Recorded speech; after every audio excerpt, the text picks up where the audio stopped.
आनन फानन में, रात के अंधेरे में देश के प्रधानमंत्री माननीय नरेंद्र मोदी जी ने, भारतीय जनता पार्टी की सरकार ने एजेंसियों को भेज करके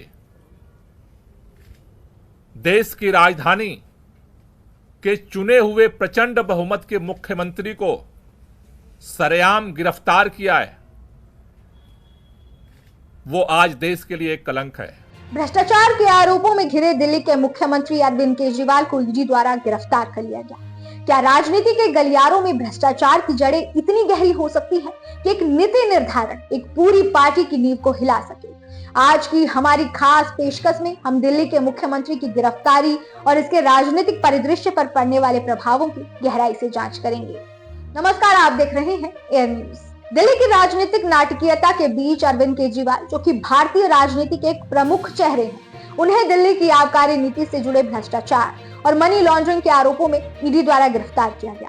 ये घटना भारतीय राजनीतिक इतिहास में एक महत्वपूर्ण क्षण है, क्योंकि केजरीवाल एक आपराधिक मामले में गिरफ्तार होने वाले पहले वर्तमान मुख्यमंत्री बन गए हैं। आरोपों का केंद्र वित्तीय वर्ष 2021-22 के लिए दिल्ली की आबकारी नीति के निर्माण से जुड़ा है, जिसे बाद में विवादों के चलते निरस्त कर दिया गया।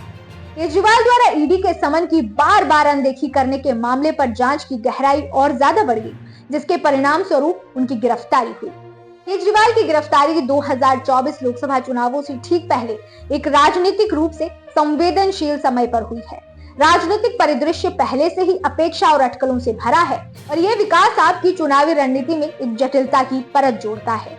अपने भ्रष्टाचार विरोधी रुख और जमीनी अपील के लिए जाने जाने वाली आप अब अपने प्रमुख नेताओं के कानूनी मुश्किलों में फंसने के कारण एक महत्वपूर्ण नेतृत्व शून्यता का सामना कर रही है। पार्टी के स्टार प्रचारक के रूप में केजरीवाल की अनुपस्थिति एक बड़ी चुनौती पेश कर सकती है, जिससे आपको अपनी चुनावी रणनीति और नेतृत्व संरचना पर पुनर्विचार करने के लिए मजबूर किया जा रहा है। केजरीवाल की गिरफ्तारी ने आपके लिए पहले से ही जटिल स्थिति को और ज्यादा जटिल बना दिया, क्योंकि मनीष सिसोदिया, संजय सिंह और सत्येंद्र जैन जैसे प्रमुख चेहरे भी इसी जांच में उलझे हुए हैं। जैसे जैसे आप अपनी राजनीतिक छाप को राष्ट्रीय स्तर पर विस्तारित करने और रणनीतिक गठबंधनों में संलग्न होती है, इसकी मुश्किलें और भी बढ़ती जा रही हैं। केजरीवाल की अनुपस्थिति के बाद आपके सामने एक बड़ी चुनौती है कि वो अपने नेतृत्व की शून्यता को कैसे भरे। आतिशी, सौरभ भारद्वाज और भगवंत मान जैसे नाम संभावित उत्तराधिकारियों के रूप में सामने तो आ रहे हैं, लेकिन एक योग्य उत्तराधिकारी का चयन आपके लिए अत्यंत महत्वपूर्ण है, क्योंकि वो अपनी राजनीतिक प्रासंगिकता और गति को बनाए रखने की कोशिश करती है। केजरीवाल की गिरफ्तारी के चलते दिल्ली में शासन को लेकर भी मौलिक प्रश्न उठते हैं। आप सरकार को कानूनी और संवैधानिक चुनौतियों का सामना करते हुए चल रही कानूनी लड़ाइयों के बीच शासन की प्रभावशीलता पर गहन निगरानी रखी जा रही है।